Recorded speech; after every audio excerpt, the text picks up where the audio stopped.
صلاح الدین ایوبی کا عدل و کردار۔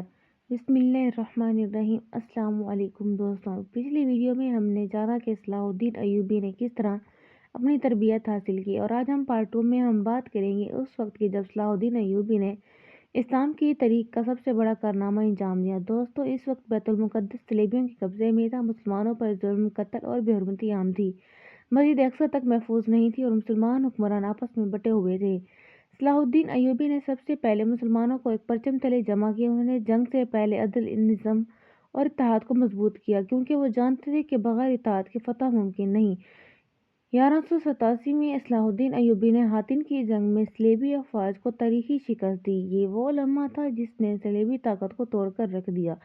اس فتح کے بعد صلاح الدین ایوبی بیت المقدس پہنچے اور وہ کام کیا جو آج تک تاریخ میں سنہری الفاظ میں لکھا جاتا ہے۔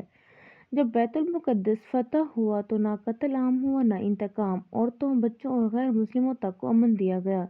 یہی تھا اسلامی عدل۔ دوستوں، صلاح الدین ایوبی کی عظمت کا اندازہ اس بات سے لگائیں کہ ان کے دشمن بھی ان کے کردار کے قائل تھے۔ یہی وجہ ہے کہ آج بھی مغربی تاریخ میں صلاح الدین ایوبی کو ایک عظیم انسان مانا جاتا ہے۔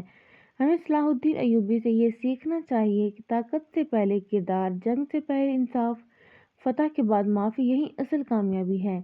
ہمیں صلاح الدین ایوبی سے یہ سیکھنا چاہیے، طاقت سے پہلے کردار، جنگ سے پہلے انصاف، فتح کے بعد معافی، یہی اصل کامیابی ہے۔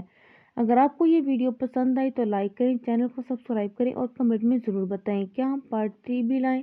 اللہ ہمیں تاریخ سے سیکھنے کی توفیق دے، آمین۔